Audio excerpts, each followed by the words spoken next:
the game of chess, the pawn outnumbers all other pieces.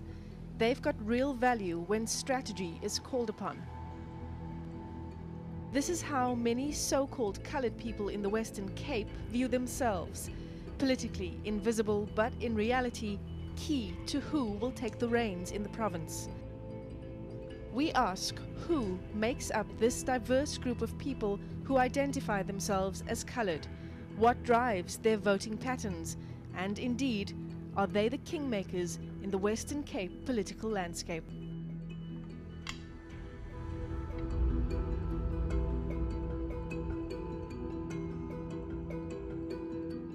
When we started in 1994 with our first vote, I voted for the ANC. The reason for that, I want to say I'm anti the white people, but you know, the white people gave us a raw deal when we were youngsters. I still remember, you know, the times when my mom had to stand while there is a lot of empty carriages in the train and it's whites only. DA all the way, because they're in control, everything is all right. Yeah, in the Western Cape, DA is the best. The ANC. The ANC keeps all the benefits for its people, and the coloured people are left behind. Kleerling is in die agterkant. There is no future for coloured people in the Western Cape. The best positions are kept for black people, and many of us have matric exemption passes, but it's meaningless. And that's what's heartbreaking for coloured people. It's near impossible to pin down what constitutes the coloured identity. The term itself is an apartheid creation, not seen as an identity in its own right, couched in the humiliation of being less than white and elevated by the notion of being a little better than black.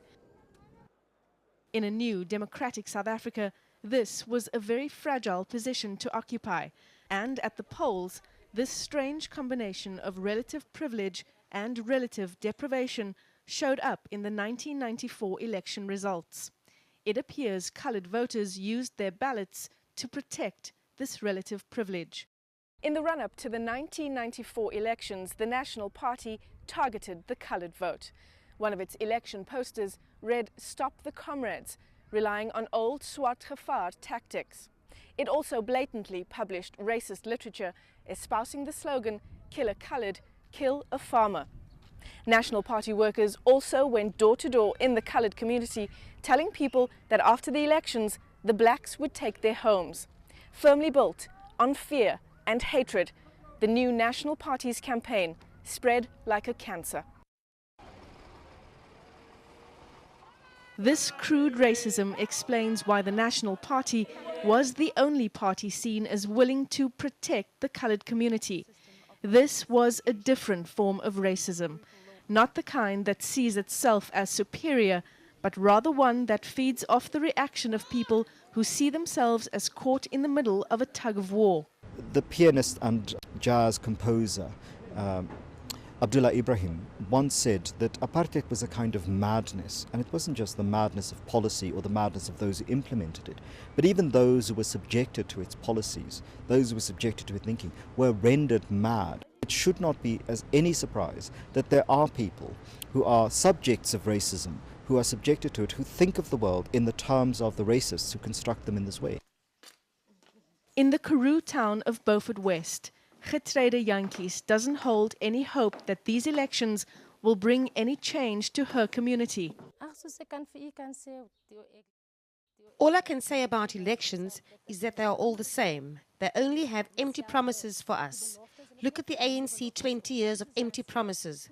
They promise us the sun, moon and stars, but nothing. A few weeks before the elections they appear. You see who sits on the council and so on.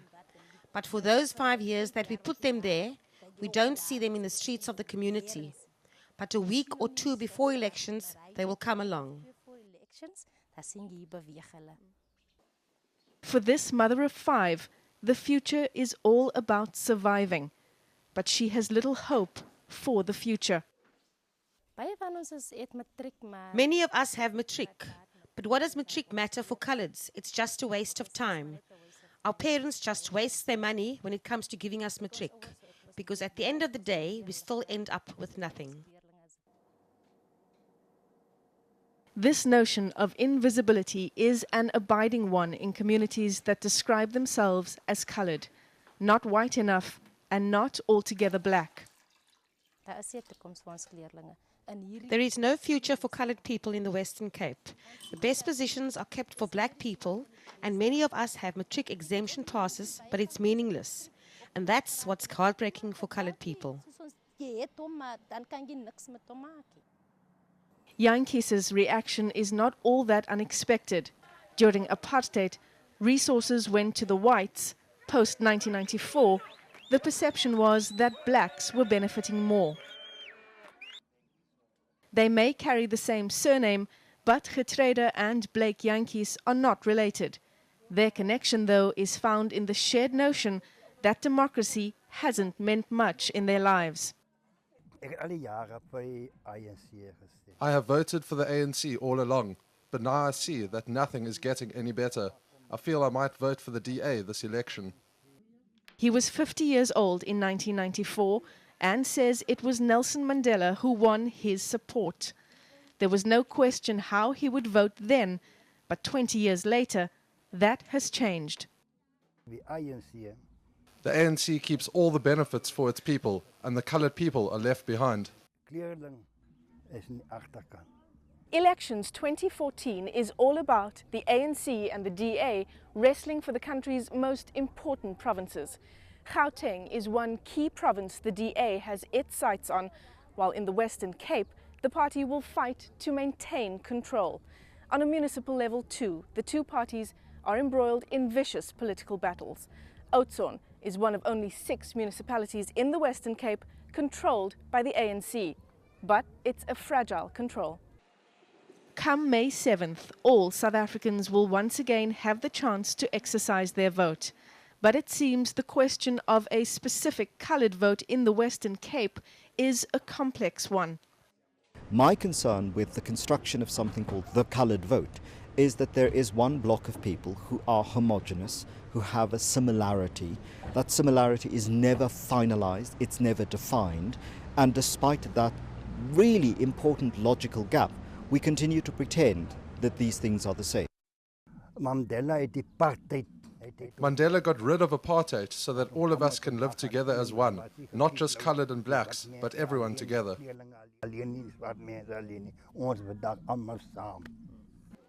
What's for certain, though, is while economic inequalities persist, there's very little chance of bridging the ideological gaps that still exist in the minds of this section of the population.